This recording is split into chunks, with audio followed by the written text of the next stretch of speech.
కార్యక్రమంలో ఉండి ఆయన చాలా బిజీగా ఉండేటువంటి ఒక వ్యక్తి. మీకు ప్రజల సంక్షేమం లేదా ప్రజల వ్యతిరేకతలో ఉన్నటువంటి ప్రభుత్వం లేదా ప్రతిపక్షంలో ఉన్నటువంటి నాయకుల యొక్క వికృతమైన చేష్టలు ఇలాంటివన్నీ కవర్ చేయడమే కదా మీ ఉద్యోగం. సో మీకు రానివి ఏమున్నాయి అనేది, అంటే మీరు స్పాంటేనియస్ గా ఇదిగో పలానా నాయకుడు పలానా మాట మాట్లాడాడు అని ఏ బూత్ మాటలు మేమైతే వినలేదే, నేనైతే వినలేదు. అది మీరు అన్నట్లు రెడ్ బుక్ రాజ్యాంగం వల్ల లేకపోతే రెడ్ బుక్ ఓపెన్ చేస్తామని అనటం వల్ల కాస్త భయం భక్తులు అయితే వచ్చాయి రెడ్ బుక్ వల్ల అనేది చర్చ నడుస్తా ఉంది పబ్లిక్ లో. మంచిదే కదా, రెడ్ బుక్ కాకపోతే ఎల్లో బుక్ పెట్టండి, లేకపోతే ఇంకో బుక్ అయినా పెట్టండి. మనకు కావాల్సింది ఏంటంటే దే షుడ్ బి కంట్రోల్డ్. వాళ్ళందరూ కంట్రోల్లో ఉన్నప్పుడు ఈయన ఇంకా ఏమి అనలైజ్ చేస్తున్నాడు, ఈయనకి ఎవడో వచ్చి అది వాడు ఎలా అన్నాడు ఈడు అలా అన్నాడు స్పెక్యులేషన్స్ నమ్మి మొదటి నుంచి తన రాజకీయ జీవితం మొదలుపెట్టిన దగ్గర నుంచి ఆయన పుస్తకాల మీదో లేకపోతే పక్కనోడు చెప్పేటువంటి స్పెక్యులేషన్స్ మీదో 30,000 మంది అమ్మాయిలు మిస్ అయ్యారని ఆడెవడో ఢిల్లీ నుంచి నాకు చెప్పాడు అన్నాడు. ఆడెవడో తెలియదు ఇప్పటి వరకు. తిరుమల తిరుపతి దేవస్థానం నుంచి 1,00,000 లడ్డూలు అయోధ్యకి అడల్టరేషన్ ఉన్నటువంటి లడ్డూలు వెళ్ళి అన్నారు. ఈ రోజు వరకు దాని మీద రిపోర్ట్ లేదు. ఇవన్నీ కూడా ఆయన పక్కనే ఉండి చూసింది కాదు, ప్రతిపక్షం ఉండి. ఓపిక పడితే 20 కోట్ల లడ్డూలు కలిసి నెయ్యి లేకుండా ఇతర పదార్థాలతో తయారు చేశారనేది. అవునవును, అదే చెప్పారు సుప్రీంకోర్టుకి, అదే చెప్పారు. వాళ్ళు చెప్పు తీసుకుని కొడతామంటే మళ్ళీ వెనక్కి వచ్చారు. కాసేపు బాగపోయా నీ టైంలో ఎవడ మాట్లాడలేదు కదా, నువ్వు చెప్పే అడ్డమైన సొల్లంతా విన్నాం కదా. కాసేపు బాగు, నీకు టైం ఇచ్చినప్పుడు బ్రహ్మనాయుడు గారు మీకు ఎవడో దొరకనట్టు. రఫీ గారు కొంచెం ఓపిక పట్టండి. ఏదైనా సరే ఆథెంటికేటెడ్ గా మాట్లాడాలా. ఇదిగో నా దగ్గర ఈ పేపర్ ప్రూఫ్ ఉంది, ఈ ప్రూఫ్ ప్రకారం ఇదిగో ఈ తప్పు ఇటు చేశాడు కాబట్టి నేను అరెస్ట్ చేస్తున్నా అని చెప్పాలి. అంతేగాని నేను మానిటర్ చేయడానికే కదా నువ్వు డిప్యూటీ సీఎం అయింది, మానిటర్ చేయడానికే కదా, అడ్మినిస్ట్రేషన్ చేయడానికే కదా నువ్వు డిప్యూటీ సీఎం అయింది. శాంతి భద్రతల విషయం అడిగితే అది మన చేతిలో లేదు, హోమ్ మినిస్టర్ నేను కాదు, ఫండ్స్ నా చేతిలో లేదు అని మీరు మర్చిపోయి ఉంటారు. బ్రహ్మనాయుడు గారు మీరు మర్చిపోయి ఉంటారు. నేను యాజ్ ఎ డిప్యూటీ సీఎం గా ఉన్నాను కానీ శాంతి భద్రతలు నా దగ్గర లేవు, హోమ్ మినిస్టర్ చేతిలో ఉన్నాయి అని చెప్పేసి పవన్ కళ్యాణ్ గారు అంటూ నేను విన్నా. మీరు మర్చిపోతే నేను చేయగలిగింది. ఇందాక అంబటి రాంబాబు గారు అడుగుతున్నారు ఫండ్స్ అడిగితే నేను ముఖ్యమంత్రి గారిని అడగాలి అని చెప్పేసి అని. యాజ్ ఎ డిప్యూటీ సీఎం గా he has a hold in government.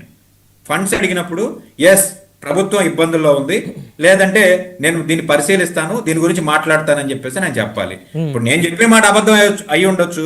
Ambati Rambabu గారు యాజ్ ఎ సీనియర్ పొలిటీషియన్ ఆయన అబద్ధం చెప్పడు కదా, చెప్పినా గానీ మీలాంటి వాళ్ళు ఒప్పుకోరు కదా. కాబట్టి ఇవన్నీ కూడా పవన్ కళ్యాణ్ గారు ఇప్పటికైనా ఆయన పబ్లిక్ డొమైన్ లో ఉండి ఆయన హైదరాబాద్ నుంచి బయలుదేరి సాయంత్రానికి హైదరాబాద్ చేరుకోకుండా ఆంధ్రప్రదేశ్ లో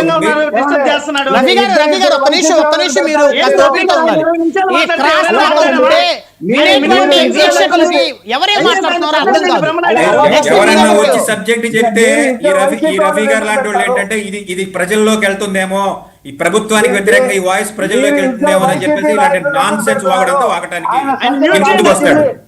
ఈయన మాట్లాడినప్పుడు మనందరం ఈయన మాట్లాడిన అబద్ధాలు, ఈయన మాట్లాడినటువంటి చెత్త మనందరం వినాలి. సంస్కారం ఉంది, మనం ఎడ్యుకేటెడ్ పర్సన్స్ కాబట్టి మనకున్న సంస్కారం ప్రకారం మనం ఇలాంటి చెత్త వాగడంతో బరాయిస్తున్నాం. రవి గారు ఒక నిమిషం, నెక్స్ట్ మీరు మాట్లాడుతున్న కంక్లూజన్ వారికి మనం 5 నిమిషాల టైం ఇవ్వాలి కదా, వారు ఒక అనలిస్ట్ గా మాట్లాడుతున్నారు, వారికి 5 నిమిషాల టైం ఇవ్వాలి కదా. ఇద్దరైనా 100 మంది అయినా నువ్వు ప్రభుత్వంలో ఉన్నప్పుడు సమాధానం చెప్పడానికి కూర్చోవాలి. ఇద్దరుంటే పారిపోతావా ఏంటి? సజ్జల రాసిచ్చింది చదువుతున్నాడా ఆయన సమాధానం మీరు చెప్పేది ఏంటి? ఎవరి అడ్వకేట్ గారా? ఆయన సజ్జల స్క్రిప్ట్ చదవడానికే వస్తాడు. సజ్జల స్క్రిప్ట్ తో నాకేం పని లేదు. నేనేమో నీకులాగే స్క్రిప్ట్ సబ్జెక్ట్ లేనివాడిని కాదు, ఏది పడితే అది మాట్లాడతానికి. నీ స్క్రిప్ట్ ఏంటో నువ్వు మాట్లాడతాడు మళ్ళీ మాకు తెలుసులే. నీ విశ్లేషణ పని చేస్తున్నాడు ఆయన. ఏం లేదు, ఉన్న సబ్జెక్ట్ ఇప్పుడు మనం జరుగుతున్నటువంటి మ్యూట్ చేయరు. 20 నిమిషాలు ఆయన మాట్లాడటం ఎలాగా చెప్పేది వినిపించుకోవాలి కదా. ఫస్ట్ ఆయన ప్రజల్లో లేనటువంటి వ్యక్తి, ఆయన ప్రజల్లోకి వచ్చినప్పుడు వాళ్ళు చెప్పిన మాట కాకుండా ఇప్పుడు 2019 నుంచి ఈ సమస్య వచ్చిందా మీకు అని అడుగుతున్నాడు డిప్యూటీ సీఎం గారు. రైతులేమో 40 సంవత్సరాల నుంచి ఉంది మహాప్రభు. ఇక్కడ ఓఎన్జీసీ కానివ్వండి, గెయిల్ కానివ్వండి, ఇక్కడ జరుగుతున్నటువంటి గ్యాస్ ఏదైతే జరుగుతుందో దీనివల్ల మేము ఇబ్బంది పడుతున్నాం, 1.5 మీటర్ కుంగిపోయింది అని చెప్పేసి అని అంటే ఈయన డిప్యూటీ సీఎం గారు 2019 నుంచి మీకు ఈ సమస్య వచ్చిందా అని పోర్ట్రే చేస్తా ఉన్నారు. రైతులు వాళ్ళు చెప్తున్నారు కాదు సార్ ఇది ఇప్పుడు సమస్య కాదు, ఎప్పుడు సమస్య. ఓకే. అంటే అది కూడా తీసుకొచ్చి కేంద్ర ప్రభుత్వం మీద రుద్దాలనేటువంటి ఒక దురాశ ఏంటి నాకైతే అర్థం కాదు. రవి గారు ఒక్క నిమిషం రఫీ గారు, అసలు ముఖ్యమంత్రితో మాట్లాడటానికి రైతులకి అప్పుడు అవకాశం ఎక్కడ ఉంది చెప్పడానికి? టర్న్ వచ్చినప్పుడు మాట్లాడయ్యా రఫీ. ఏంది ఓకే. బ్రహ్మనాయుడు గారు ఆ టైం కూడా ఆయనకే ఇవ్వండి. ఆయన బాకాలు ఊరుకుంటా కూర్చుంటాడు, మా టైం కూడా ఆయనకే ఇవ్వండి. ఓకే. మాట్లాడవా, ఏం మాట్లాడతావు మాట్లాడి చెప్పు నువ్వు. రఫీ గారు చెప్పండి. ఏమండి మీరు ఒక పార్టీ నుండి ఒకరిని పిలవండి, వైసీపీ నుండి ఇద్దరు పిలిచారు, వైసీపీ పోటీ పెట్టుకున్నాడు, ఒకతనే అందుకని ఉచ్చబడుతుంది. వైసీపీ నుంచి ఇద్దరు వచ్చారు కాబట్టి ఉచ్చబడుతుందని చెప్పుకొని నేను వెళ్ళిపోతా. ఎలా జరుగుతుంది ఈ చర్చ చెప్పండి మీరు. బ్రహ్మనాయుడు నిన్ను ఎవడన్నా మాట్లాడా? నువ్వు మాట్లాడే సొల్లు సోది అంతా విన్నాం కదా. నువ్వు మాట్లాడేటువంటి అబద్ధాలు ఎవడన్నా మాట్లాడి ఖండించాడా కనీసం? జనాలు చూస్తున్నారు కదా మనల్ని చెప్పేది అబద్ధం అయితే. బ్రహ్మనాయుడు గారు మీరైనా కనీసం మ్యూట్ చేయొచ్చు కదా. మిగతా వాళ్ళు మాట్లాడే టైంలో మాకు ఇచ్చే టైమే ఒక 5 నిమిషాలు ఇస్తున్నారు. అవుట్ ఆఫ్ 45 మినిట్స్ కూర్చుంటే 5 నిమిషాలు ఇస్తే మధ్యలో కూర్చుని పార్కింగ్ ఏంటంటే? రఫీ గారు కంక్లూజన్ ఇవ్వండి. మీరు ఇప్పుడు మీ టైం ఇస్తున్నారు రఫీ గారు, మీ టైంలో మీరు మాట్లాడండి, వాళ్ళ టైంలో వారిని వదిలేసేయండి.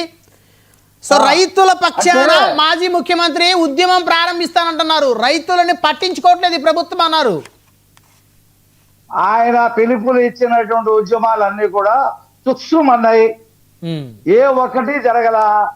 ఆయన హయాంలో కనీసం రైతు భరోసా పేరు మీద పెట్టి కనీసం గోనె సంచులు ఇవ్వలేకపోయాడు. తడిసిన ధాన్యం కప్పుకోవడానికి కనీసం టార్పాలిన్స్ ఇవ్వలేకపోయాడు. తాడేపల్లి ప్యాలెస్